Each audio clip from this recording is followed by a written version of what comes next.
Hi friends, இன்றைக்கி நம்ம யாரை பற்றி பேச போகிறோன்னா டைரக்டர், எழுத்தாளர் என பன்முக திறமைகளை கொண்ட திரை புரட்சியாளரான டைரக்டர் மாரி செல்வராஜ் அவங்கள பற்றி தான் நம்ம இன்றைக்கி பேச போகிறோம். வாங்க வீடியோக்குள்ளே போகலாம்.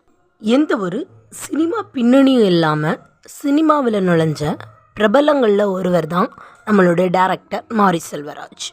மாரி செல்வராஜ் அவர்கள் மார்ச் 7, 1984 ஒரு ஏழை விவசாயியின் வீட்டில் 5வது மகனாக பிறந்தவர். இவர் சொந்த ஊர் திருநெல்வேலிக்கு அருகிலுள்ள புளியங்குளம். இவர் ஸ்கூல் லைஃப் முழுவதுமே வறுமையில் வாடியதாக கூறியுள்ளார். மேலும் தான் 10th ஸ்டாண்டர்ட் படிக்கும்போது தான் தன் வீட்டில் கரண்ட் கனெக்ஷனே வந்ததாகவும் 12th ஸ்டாண்டர்ட் படிக்கும்போது தான் வீட்டில் ஃபேன் வாங்கினதாக கூட சொல்லியிருக்காங்க. இப்படி தன்னுடைய பள்ளி படிப்பை முழுவதுமாக ஆடு மாடுகளை மேய்த்து கொண்டே முடித்த செல்வராஜ் அவர்கள் வேலை தேடி சென்னை நோக்கி வந்தடைந்தார். ஆனால் சென்னைக்கு வந்தோம் அவருக்கு எந்தவித கரெக்டான ஜாப்பும் கிடைக்கல. தன்னுடைய வறுமைக்காக சரவணா ஸ்டோர், பெட்ரோல் பல்க் என பல்வேறு இடங்களில் வேலை செய்தார். சென்னையில் வேலை இல்லாமல் இருந்தபோது வாழைப்பழம் மற்றும் தண்ணீர் சாப்பிட்டே வயிற்று பசியை போக்குனதாக ஒரு இன்டர்வியூவில் கூட சொல்லியிருக்காங்க.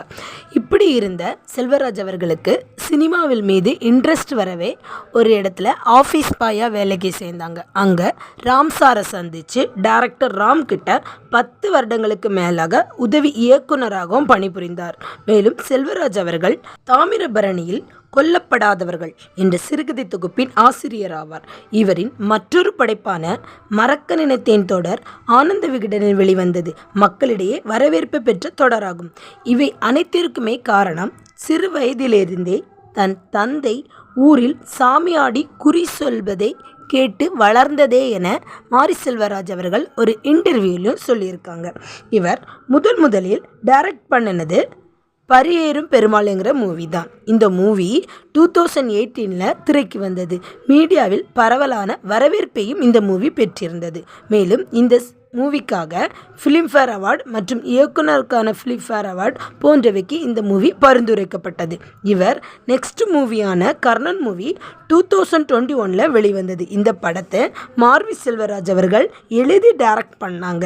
இந்த மூவியில் ஆக்டர் தனுஷா கிராம மக்கள் மீது திணிக்கப்படும் அடக்குமுறையை பொறுக்காத ஒரு இளைஞனாக சிறப்பாக நடிக்க வச்சிருப்பார். இந்த படம் சோசியல் மீடியாக்களும் நல்ல விமர்சனங்களையும் பெற்றது.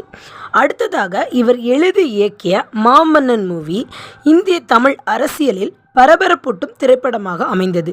உதயநிதி ஸ்டாலின் தயாரிப்பில் வெளிவந்த மாமன்னன் மூவியில் வடிவேலு, உதயநிதி ஸ்டாலின், பகத் பாசில் மற்றும் கீர்த்தி சுரேஷ் ஆகியோர் நடிச்சிருப்பாங்க. இந்த மூவியும் நல்ல வரவேற்பை பெற்றது.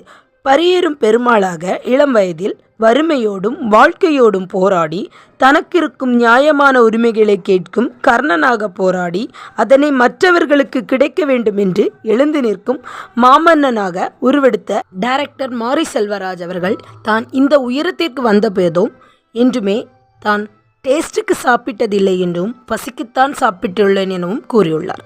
இவர் காஸ்ட் மாதிரி திருமணம் பண்ணிக்கிட்டாங்க. இவங்களுக்கு 2 குழந்தைகளும் உள்ளனர். தற்போது இவர் இயக்கி ப்ரொடியூஸ் பண்ணியிருக்கிற வாழை மூவி தமிழ் ரசிகர்கள் கண்டு ரசிக்கும் வகையில் ஒரு ஃபீல் குட் மூவியாக உருவாகியுள்ளது. இந்த மூவி வெளிவந்து ஒரு சில நாட்களே ஆனாலும் நடுத்தர மக்களிடையே பெரும் வரவேற்பை பெற்றுள்ளது.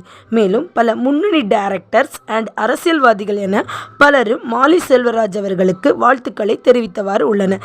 இப்படம் வெற்றி பெற டைரக்டர் மாரி செல்வராஜ் அவர்களுக்கு நம்ம சேனல் சார்பாக வாழ்த்துக்களை தெரிவிப்போம். ஃப்ரெண்ட்ஸ், இந்த வீடியோ பிடிச்சிருந்தா லைக் அண்ட் ஷேர் பண்ணுங்கள். தேங்க்யூ.